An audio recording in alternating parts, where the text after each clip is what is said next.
I remember seeing Andrew Tate for the first time and being like, yo, I feel like this guy has really good points. And it's like, I listened to a lot of the things that he had to say, and I felt like I really agreed with a lot of it. I didn't necessarily go like full red pill or anything like that, but it really started putting me down that path and starting to realize like who I wanted to become, what a man is, things like that. Like, I genuinely thought that some of the things that he said about certain things, like dating in particular, were actually like really good and really important. Like, hell, he even got me to quit vaping. If you know that video of him where he was like, breathe air, like that actually genuinely got me to stop because I was like, you're kind of correct, dude. This is kind of stupid. And I'm not here to necessarily say that he is a good or a bad person, but as I dove deeper into like the red pill community side of things, going deeper into the internet and kind of interacting with these people that had this ideology, I became genuinely concerned for how people view things like relationships nowadays. I think with anything that's even slightly political, there are of course going to be the radical side of things, but I 100% disagree with the fact that we should be viewing women as the enemy. We've become completely cynical, and it's almost like we should be disregarding the fact that women exist. They're not important to us. We shouldn't even be doing anything close to respecting them. And I'm a person that believes respect is 100% earned, but you gotta give it to get it. We should be able to give anyone, this goes for any single person based off of gender, race, religion, everything like that. We should be able to give basic human dignity to everyone, but deeper admiration and things like trust have to be won through actions. You owe every person a baseline level of courtesy, safety, and kindness because they're a human. And everything I've heard in the red pill community from now is just completely opposite of what actually makes things like a relationship with your significant other be successful in any way. Like, have we just forgotten the fact that the best relationships happen when a strong man meets a good woman and they build something real together?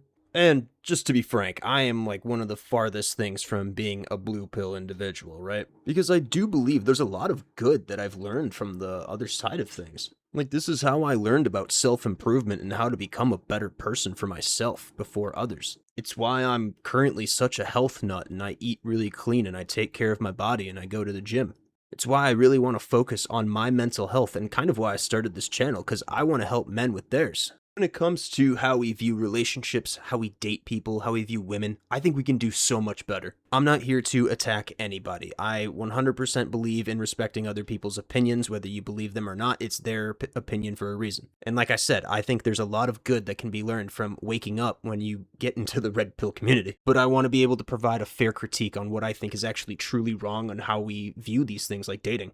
Because there is a healthier path, one where men can build genuine strong connections without needing to dominate or view every relationship as a big power struggle. Because it's when we get into the extremes like this where we see very significant problems. One of the biggest things that the red pill community does wrong is viewing everything as super transactional. Red pill often frames relationships as a just giant power game where the man must always be dominant and the woman submissive, and this turns love into a negotiation instead of a partnership. Because with this mindset, things like attraction and commitment are framed like deals. The man provides leadership, fame, resources, status, and the woman is supposed to provide beauty, sex, and loyalty. And honestly, on the surface, this can sound entirely logical, but when you take it too far, the relationship stops feeling like a partnership and starts feeling more like a business agreement. Because that's the point where you start to keep score. You're going to calculate in your own mind, am I getting enough return on investment? You measure her value against what she brings to the table, and in most cases, she's going to start doing the same in return. And that problem is that genuine connection doesn't thrive in a constant state of negotiation. When both people are treating the relationship like a marketplace, trust and emotional safety is going to slowly erode. Now, what I think people get the most confused about between being dominant and submissive is that the massive difference in what's actually important is masculine and feminine energy.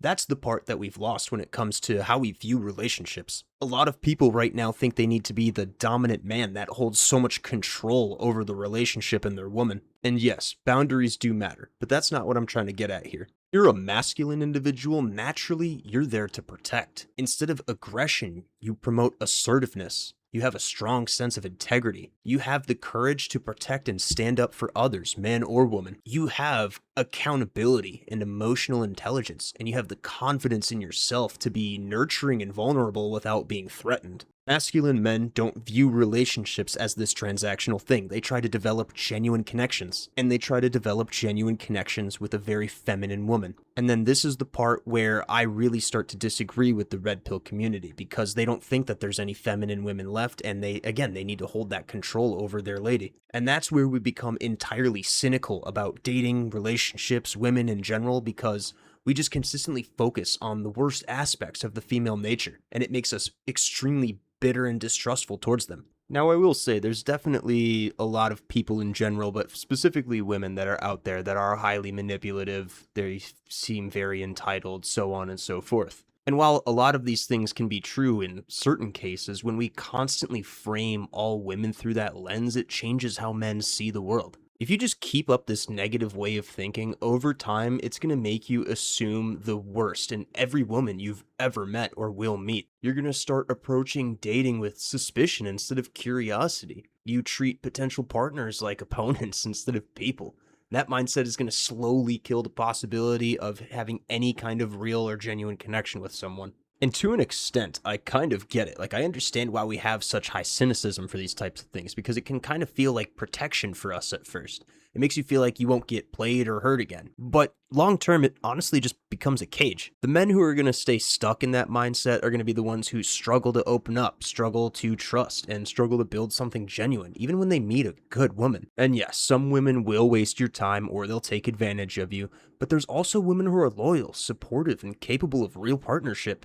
If your entire worldview is built on distrust, you might never recognize them or even attract them in the first place. Now let's say one single thing happened to you where a woman may have cheated on you, she may have done you dirty, whatever it may have been. And now we view all women as the same, all girls are the same, shout out Juice. Then realistically, we're never going to be able to build any type of emotional connection.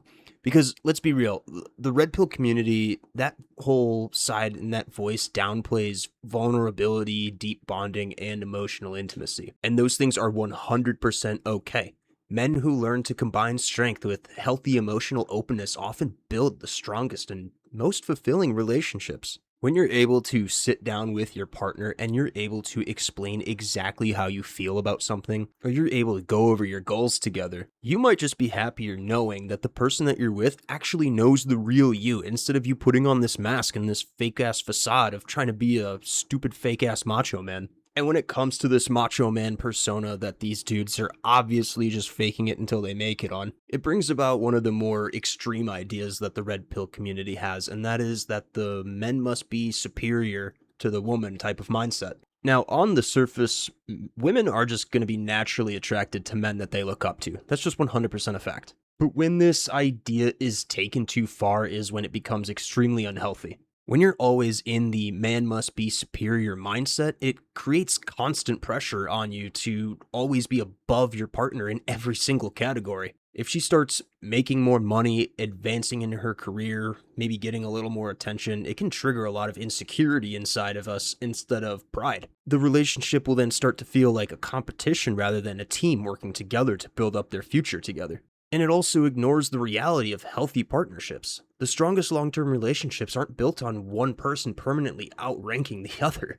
They're built on mutual respect, complementary strengths, and the ability to support each other's growth. If you're a high-value man, you don't need to shrink your woman to feel secure. You can lead without needing her to stay smaller than you. You can be ambitious without feeling threatened by when she's successful too. True strength isn't always about being superior. It's about being grounded enough that her success doesn't diminish yours. Now, I'm not saying that the solution is to become some sort of naive simp chud, right? But you don't need to be so cold to someone that you can't genuinely build a good relationship. There's a really good middle path. You should 100% still be focusing on yourself and becoming a high-value individual. When you're disciplined and you have a mission and you have purpose, you've got a strong sense of character, you've got a good head on your shoulders, likeness is going to attract likeness. You're going to be someone that's going to be able to attract the type of person that you become. If you're going to be someone that's going to be sad and blaming everyone and everything for your problems, and you're not going to be able to take any type of accountability for your own actions, you're probably going to end up with someone that's exactly the same way. But if you have goals and you talk the talk and walk the walk, and you're able to do what you say, and you're able to have confidence in the things that you do, you're going to attract someone who's going to really value that in you, and it might have the same traits themselves. And speaking of confidence, you should still be able to have that in yourself, and you should have standards.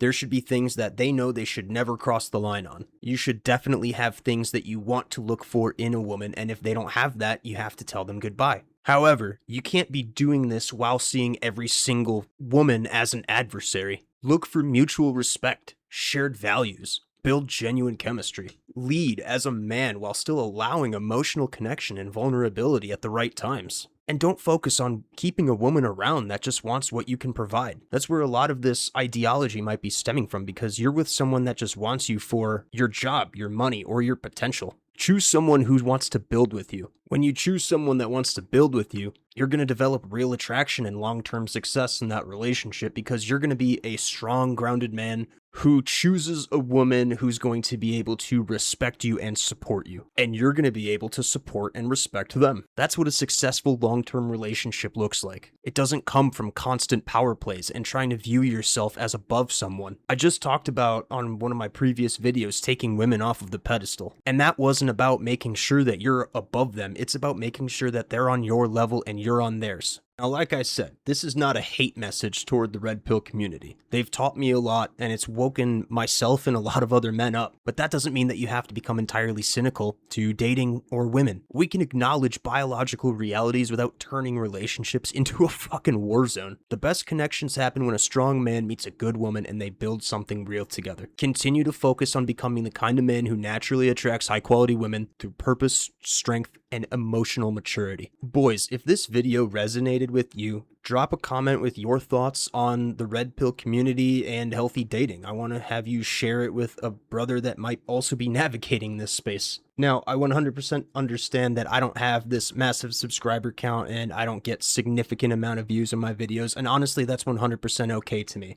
I hope one person today was able to hear my video and understand, like, wow, I don't have to be this absolutely cold-hearted person that can't trust anybody. A part of the reason I wanted to start this channel was because I want to help men with their mental health and navigate different things like dating and relationships. And it's honestly because I find that there's a lot of slop out there. Everything's super right, super left, super red, super blue. But when are we going to come to the realization that there are even middle grounds to follow? We don't have to become complete assholes to women, but we also don't need to be an absolute fucking soy boy either. Do what's right, follow your heart, and stop trying to let people tell you that you need to follow their way of thinking or you're wrong. That's not what I'm trying to do here. I'm trying to share my opinion and hope that you resonate with it and that you can understand you don't have to be an absolute douchebag and you don't have to be stepped on by anyone either. Anyways, boys, I love you all. I cannot wait to chat with you in the next one. 100% love you, boys.